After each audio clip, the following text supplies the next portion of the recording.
This edge ain't too bad. I mean, I might have a little bit of a nick right here that I can try and get out. This one right here has a pretty good bend in it. I'm going to try and just use some adjustables to get that one out. But this edge right here is probably going to give us the most trouble, just because of the way it's like pushed in and it's already got a nick out of the blade. So we're going to try and do what we can to kind of knock this back and flatten it off the best that we can, and then we'll try and take any burrs off of the leading edges here. Let me fix these other two first.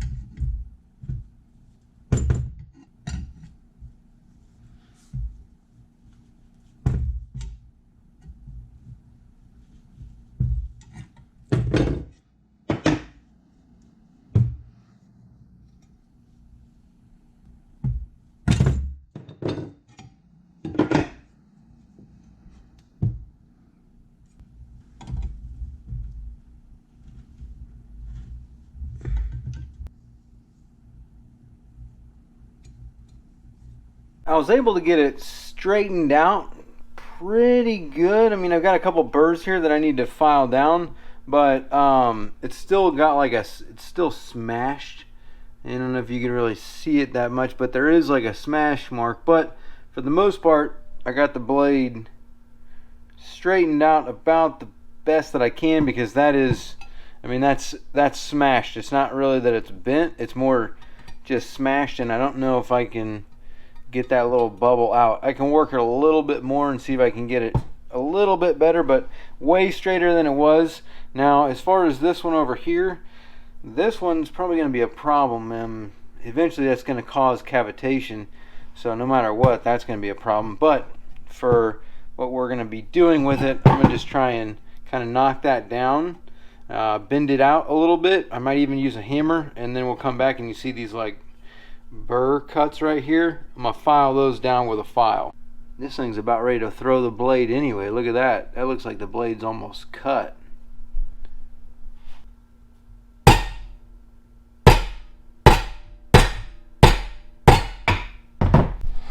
Really, there's not much else I could do with that. I've got it down as much as I can get it, but that thing's just gonna snap off of there if I hit it or try and bend it anymore.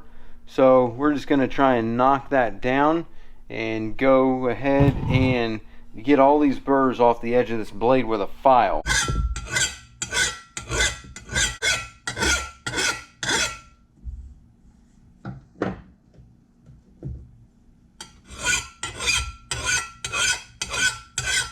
Alright, we got most of these edges all looking pretty good. Got them filed down. They feel right. There's not a lot of burrs on there. That one's looking good. This one's about as straight as we can get it. It looks like, you know, it's still got a little bit of a bend to it, but not much we can do there. I've got it as straight as I can really do. Not really a machinist, but over here, this is where I think we got a legitimate concern. I got that knocked down and straightened out as much as possible. I could probably file that a little bit more, but I want to try and get this paint that's on this prop. I want to try and get this stuff off and also scuff up this to get it prepared for paint. But if you look right there, you can see that crack all the way along there. So I'm going to take this wire brush just to try and knock all this paint down and see if I can't scuff this up and get a better look at this right here, because this thing, it looks like it's about to throw a big chunk out of the blade already. Not sure if you can really see that crack on the camera. Let's see if I can't get it right. There it is. Now you can kind of see it right there. So let me sand this down some and see if I can expose this. On the other side, you can't see anything, so you know it's just on the back side, but definitely has taken some abuse, this prop here. But again, this is for a trial run. I want to try and paint this thing and then run it and see how long that paint lasts. Obviously we're going to have, the paint's going to chip because this is going to create cavitation. Anytime you have nicks or stuff like this in a propeller, that's going to cause cavitation.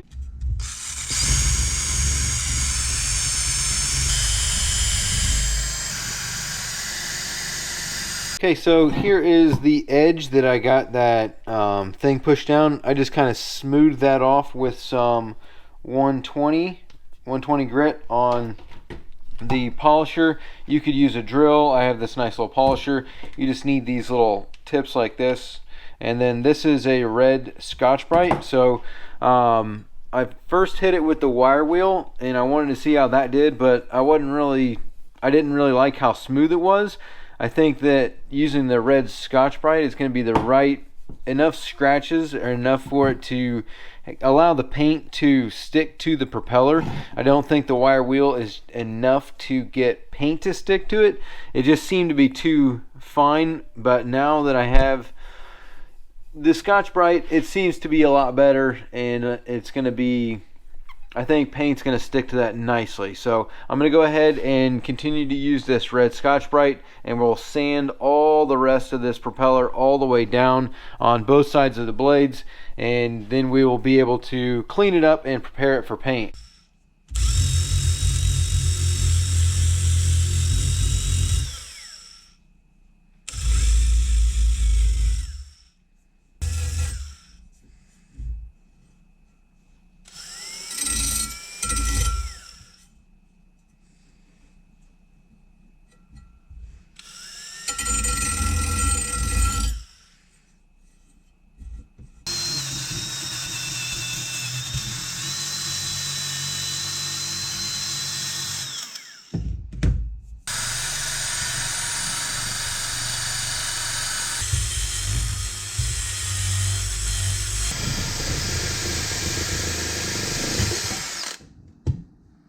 Okay, so now it is pretty much sanded all the way down. These inside edges here were the hardest to get, but I've got pretty much, it's ready for paint for the most part. Like this right here, realistically this prop needs to be, that needs to be welded and then ground down, but we're not going to be doing that with this propeller. We want to do the paint trial here. So this is all sanded down. I just used wire bristles on the drill, just two different types to kind of get into these edges, and then also a Scotch-Brite pad, both the red and this brownish color one. I'm not sure what that grit really is, but that's all I used to kind of get everything off.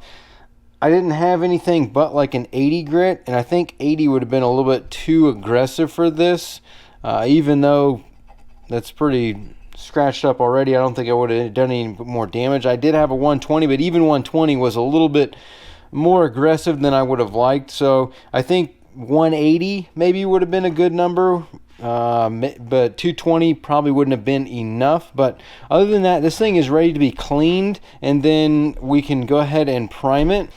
We're going to be using this automotive primer. It's a self-etching primer for aluminum and metal, and then we're also going to be painting it with the engine enamel 600 degrees ceramic coating black paint, and then we're going to be finishing it off with some high heat ceramic coating 2000 degree clear coat. So that is going to be our process here for the painting. I need to hit it with some degreaser and then give it an acetone bath, so that way we can get any kind of grease or anything off of here that's on here from sanding it. I'm not going to do anything with the inside. I'm just going to kind of wipe it out and clean it out. I made a little stand here. It's just a piece of wood with a little 1x1 and a nail sticking up the top of it. That way I can kind of, you know, move the prop around as we paint around it.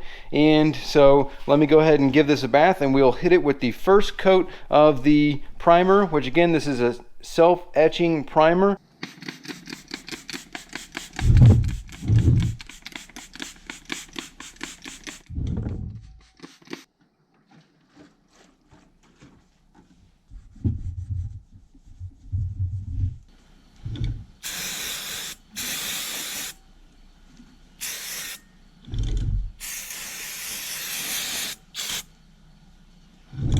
Now we've got the prop degreased and cleaned up with acetone. I went ahead and set it up and sprayed it with contact cleaner, so that way everything is completely clean, dry, no dust, no nothing on it. So now we can let this sit for just a couple of minutes just to let that contact cleaner dry off of there, and then we'll go ahead and start spraying the first coat of primer.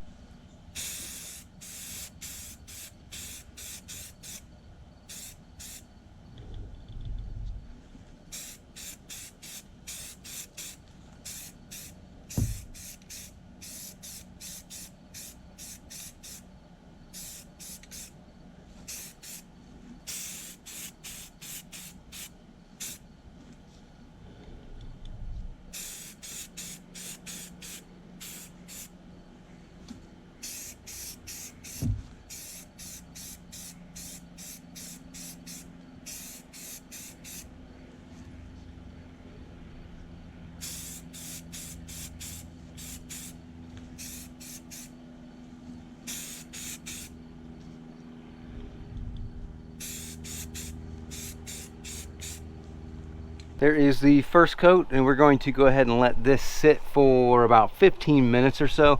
It doesn't take long. It's nice and hot outside. Humidity's a little high, so yeah, about 15 minutes this will be ready for another coat, and I'll probably do, I don't know, like 3, maybe 4 coats of the primer, and then we'll start painting after that. But I want to do real thin coats just because we want to let this, you know, have a good bond to it.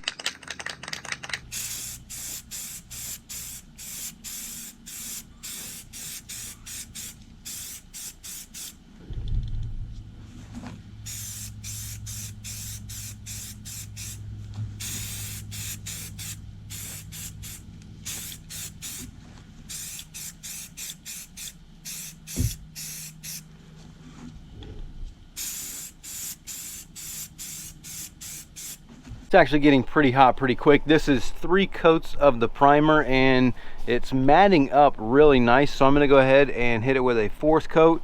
I think I'll only do 4. It says that 30 minutes after you can run the top coat, so because it's so hot I might be able to hit a top coat within 20 minutes of my last coat. But I mean, I have been putting it on pretty thin. I got it thick in a couple spots, so like right here it's filling in those, so I might give it a couple more coats just to try and fill in. Like, I'm not sure if you can see the differences right there in the material where the metal has a little bit of pitting, so I might try and fill that in.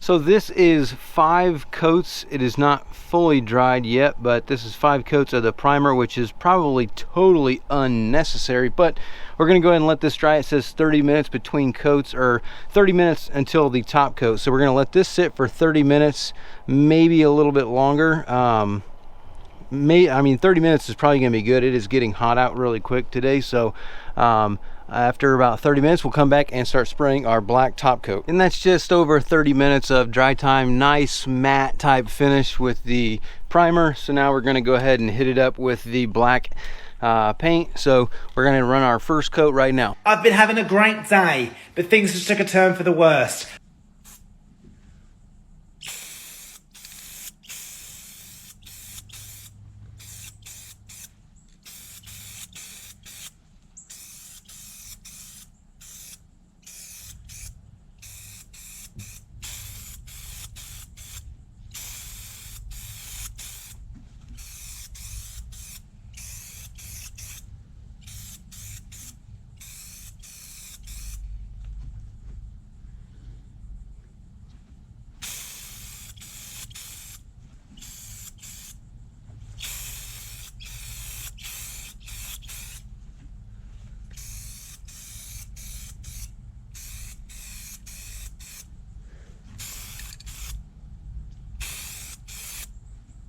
This is going to be freaking hard.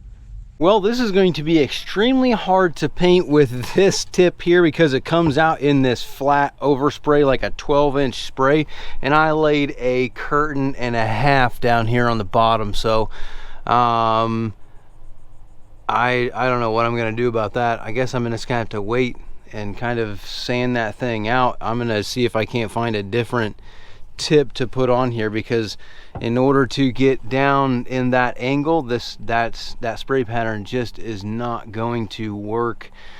Yeah, there's just no way. I mean, look at that. Is ridiculous, dude. So yeah, now I'm gonna have to sand that a little bit. So I waited till it was dry to the touch, and then I just kind of like finger smashed the wrinkle out the best that I could. I'm just going to go ahead and paint over it.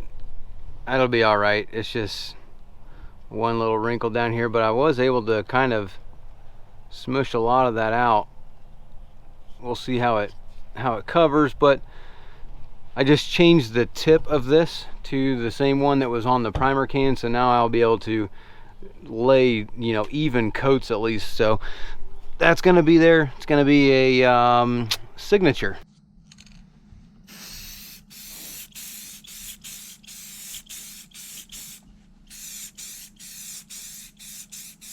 Okay, so this is 3 coats, and it's not like a silky smooth color. I think it's because it's the ceramic coating for 600 degrees, so I'm sure that has to do with why it's not you know, it's glossy, but it's totally not laying on like silky smooth like you would want. And it goes on so thick that I've been putting curtains all over this thing, so that's just going to be what it is.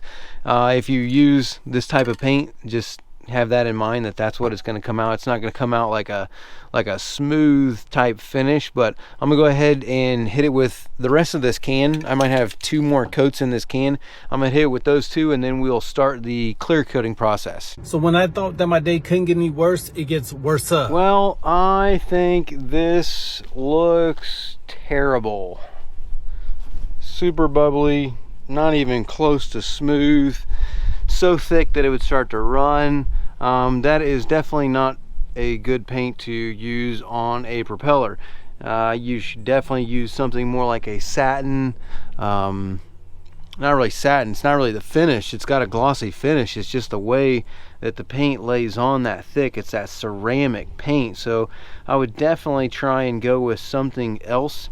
I'm not sure what, try a different kind of paint, but definitely not engine paint for your propeller. Anyway, I'm gonna leave this like this. I'm gonna clear coat it because I just want to again see how this holds up over time. So let me start clear coating.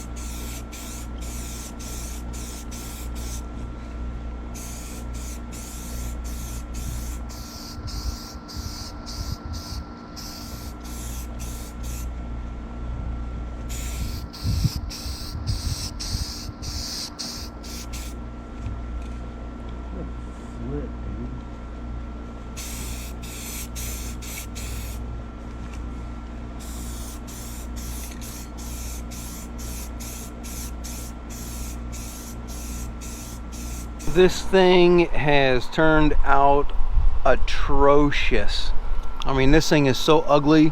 I don't know if maybe I just was going too quick or what it was. I could not get that paint to lay on there smooth. It's super orange peely. The clear coat is all bubbly. Yeah, I don't know. This thing looks terrible. I got wrinkles there. Wait till I get this thing in the light. I'm going to do a couple more passes with the clear coat, and then when I bring it inside, I'll show you how bad this looks when I get it inside, because this looks terrible. Well, I mean, we'll see. I also about messed this up pretty bad too, because I accidentally grabbed an aluminum can of the clear coat, not actual clear coat. So luckily I didn't spray this on the prop, but that would have been very bad because well, yeah, that's what it would have looked like. So good thing I tested this and did not use this and went back and got some clear coat. But side note, yeah, ceramic was not the play. I mean, I guess now that it's dried for a couple days, this doesn't look as bad as it originally did. Maybe I just do not know how to lay this stuff. I mean, this is a really hard paint. I mean, you know, there's some spots like this doesn't look that bad, and then this one's, you know, not really that bad. I got some major wrinkles here, but like over here, this looks really good right here, but then right there, I have no idea. Maybe I just don't know how to lay ceramic paint, which is probably all it is. So maybe if you knew what you were doing, you could get a better shot at this. But even if I flip this thing over, look at the back of the blades. Maybe that's in the metal, and that I just needed to fill the blades. Maybe that's what that is. Maybe that's just the pitting in the metal. But you know, maybe somebody that knows more than me can let me know what's up. But you know, I guess it doesn't look as bad as I thought. It does look pretty bad, but for what it is and for what this prop is, obviously this,